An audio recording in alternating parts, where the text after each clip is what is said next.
You gonna say hello, Zippy? Look how big her bed is. How cute is she? Your little tail wagging. You got your tail wagging, yeah. Give me paw. Give me paw. Come on, give me paw. You just want to scratch. Oh, good girl. Look how big her bed is, though. I mean, there she is in one part of it. She's like, you're ignoring me. Oh, come here, sweetie girl. Come here. There we go. You know your scratches. Hi, kia ora. From, where are we? Helen Brahms coming to you live from Vista in California for the final evening. We are moving on tomorrow. Where are we going? You'll have to wait and see. It's all exciting. It's coming together. How was your Serenity Sunday? How did you get on with your list of 100 dreams? Things that, you know, if resources were not an option, if you had unlimited resources, what would you have on your list of 100 top things that you wanted to see, do, experience, get, all of that sort of stuff? You know, what was on your list for that? Did you get working on that today? Started at least. I remember Brad and I did this exercise one time. We issued a challenge when we were at a conference or a convention or something like that. And on the way home, I sat there with pen and paper and said, okay, what's your 100? And I started at the top, said 100, and then worked my way down to number 1 so I could tell him how many he had left. Instead of saying, oh, you're at 67, and trying to remember that, you know, you got 33 to go type thing. So I would just tell him, 33 to go. And then I sat down and did my list, and I got up to 132 on my list because I went into the negatives. And I just started renumbering them again. But yeah, so how did you get on with your list of that today? What did you do to kick back, relax, give your brain a break so that you're ready, refreshed, and raring to go for this week? We kicked back and relaxed a little bit today. Still got the laundry to do, still got to empty the tanks, but they can be done first thing in the morning, so that's not a big issue. Laundry I would like to get done tonight, and then it's just actually we really don't have a lot to pack up. So the packing itself will probably take about 30 minutes to go through and secure what needs to be secured as far as the inside goes anyway. But yeah, laundry, I definitely want to get that done, but I haven't pulled it out. And usually if I pull it out and put it by the door, it definitely gets done. I haven't done that today. So I'm kind of like, yeah, I really don't want to have to go do the laundry. But I know I have to, so I will probably go pull it out after this, although somebody will then turn around and say, hey, I want to come too, yet she's not allowed in the laundry. But she doesn't get that. So I may take her for a walk first, although it's a little early to take her for a walk, because I usually do around 6 for her walk. She usually goes between 6 and 6:30. We go for our evening walk. What are you? Oh, you're crunching on your bone. So yes, we may do that. So hope you had a super fantastic. We just had a nice relaxing day. Yes, I did find a place to go tomorrow, but they haven't yet confirmed the reservation, which is okay because there's other places in that area where I can quickly go in and make a reservation as well. So I'm not too concerned about that. I also know it's an area where there will be plenty of spaces available because of the time of year it is. And they haven't started coming down yet. So that's the cool part about going to some of these places, is that I know in advance that the snowbirds haven't arrived yet. It's still a little too warm for them to come down. Most of them sort of like start their trek in October and do some sightseeing along the way down. And some of them don't start their trek till like mid to end of October. So they'll start trickling in around now, but usually around November is when the snowbirds really start to pour into local areas, like around here in San Diego, over in Arizona. They start pouring in those areas. Florida, you know, the southern states, they will start pouring in around beginning of November through to about the mid-December is when they start pouring in, because some people want to stay for holidays and some people are like, we got to get out, you know, first snow, we're out. Some of them are like that. Some of them, the snow, they get their first bit of snow and they're like, okay, that's it, we're packing up, we're gone. It's also the busiest time for RV service places as well, because people are pulling their RVs out of storage, getting them serviced before they do their road trips too. So anybody needing service on their RVs, you got to book weeks in advance to get that done. the rush at this time of the year to get them done, to get them roadworthy for those that are heading out several months. Anyway, that's it from us for today.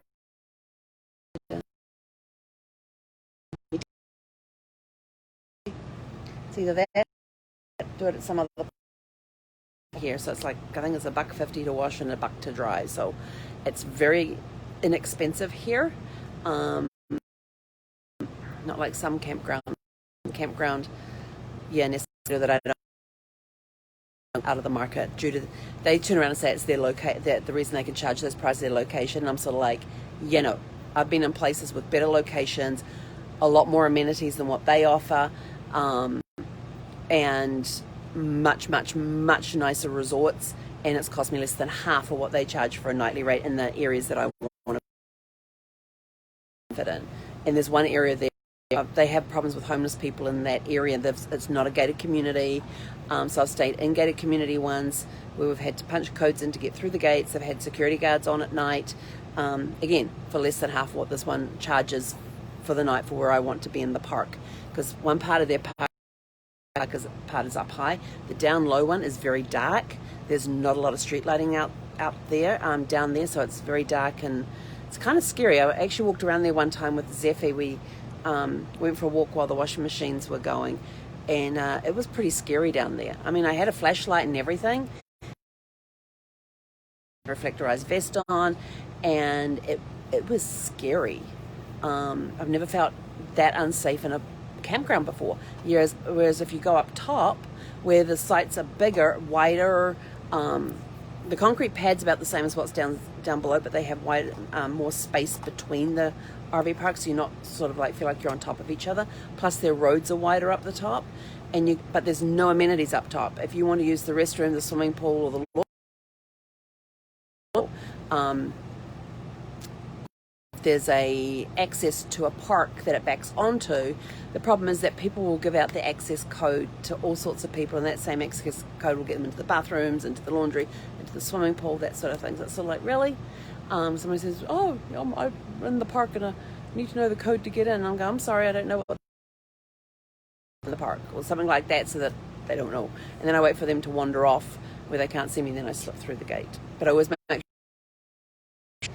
But yeah, they've put their prices up so much since I last stayed there that I'm like, it's not worth the cost per night when I can stay at a similar resort for less than half.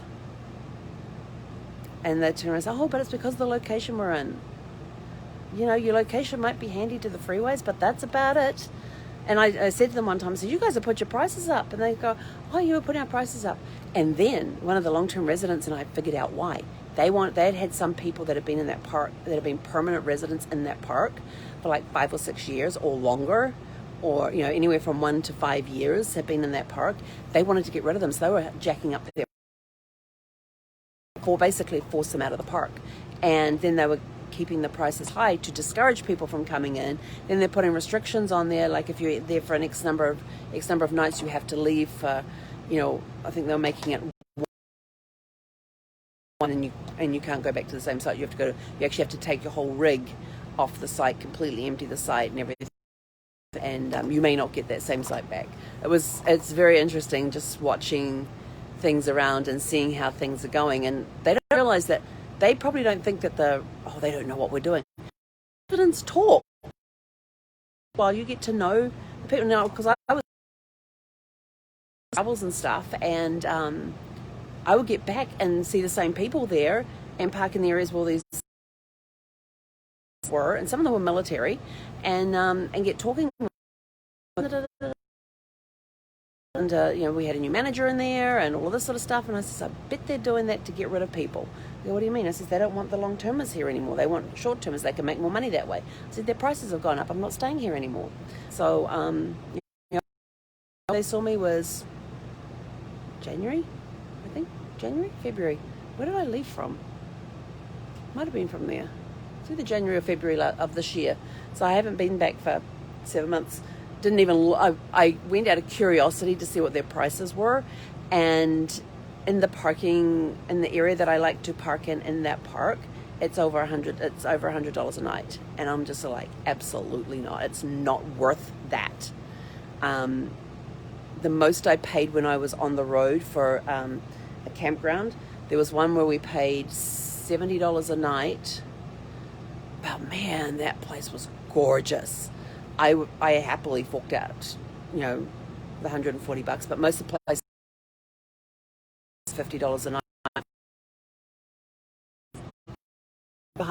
Apart from that, because it was the only one within that area, and my drive was right near the borderline of my driving circle.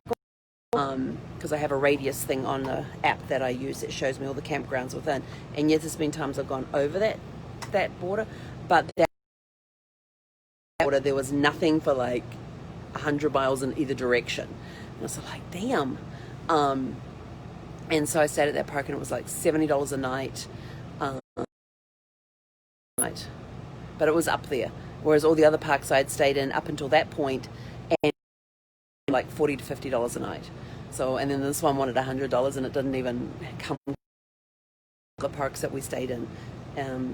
That were great dog run areas.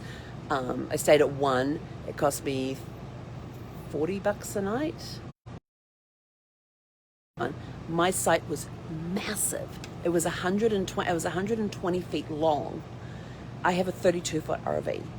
Can you imagine what you can park behind your RV at 132 feet? I mean, it was a massive, and then you had 20 feet between each site. So, you know, your patio area was like 15 feet because you allowed 5 feet for the other site for where their connections were. So, you know, you had, and each pad, even though it was gravel, it was very level for a gravel place.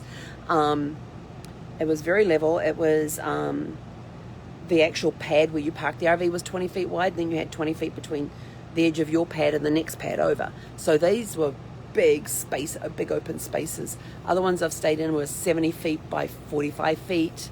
So you had a lot of space either side. So, you know, but these ones were like, the sites are actually like 14 feet wide, and you've got, if you're down below, you've got less than 10 feet between the two. But up top, you get like 15 feet between each pad. Actually, I don't even think it's that. No, it's less than 2. It's about maybe 10 feet. Actually, hang on, come to think of it. Yeah, it'll be about 10 feet between each pad, but the pads up top are a little wider as well. So it's kind of interesting to see the different campgrounds and what they term. But that campground had the most expensive laundry services. So I would take my laundry off-site. There was a laundromat about 10 minutes down the road that was way cheaper. And they said, oh, we've got a new machine. And they're meant to be commercial grade. I said, they don't even hold a complete load. I said, I can put my queen sheets in there, but bang, I wouldn't even be able to get anything else in there. They go, what do you mean? I said, well, usually when you put sheets in, I said, I wouldn't get a queen, I wouldn't even get my... And they were going, oh, but these are commercial machines and they're extra loads. I said, no, they're not. I said, they're actually smaller than the machines you had there when I last visited, because they upgraded everything. I said, these machines are actually smaller and more expensive. You've jacked the prices up. It was like, it would cost me $7 to do one load. That was wash and dry. It was ridiculous. I said, no. And so I would drive off site and go to a laundromat and do them because it was just, this is ridiculous. So I found a really nice laundromat not far from the campground, about a 5-10 minute drive. And I would go over there and do the laundry and be done in less than 90 minutes and come back again. And they had the big commercial things where you could throw, the 6 load. You just literally throw everything into that one machine, and then when it was done, I would then break it down by fabric at the various dryers, and use like about 3 dryers, and it cost me way less than $7 a load to complete however many loads of laundry I had at the time. So I would get like the 5 or 6 load machine, throw everything in there, and I'd be done in less than 90 minutes. So the joys of living on the road. So anyway, yeah, we're definitely going to go see a pretty sight. Look at that pretty face. You got a full belly now that you've had something to eat. This is who can look.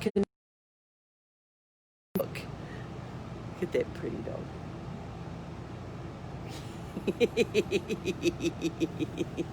She's so funny. But her bed is so big. Tomorrow's going to be the first drive that we do with her bed between the seats.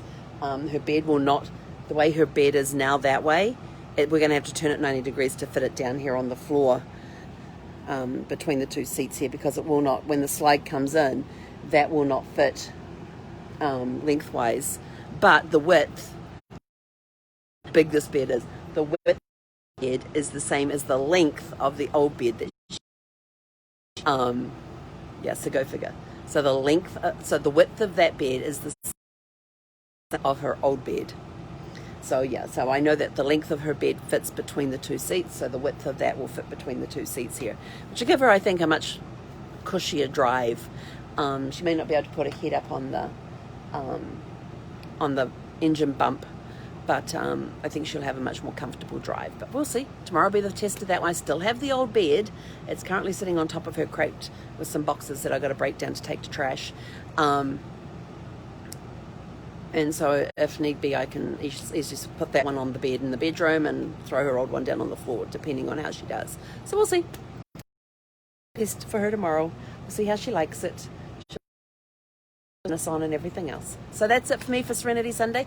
Hope you've had a lot of fun coming up with your list of 100 things. If you had unlimited resources, what are the top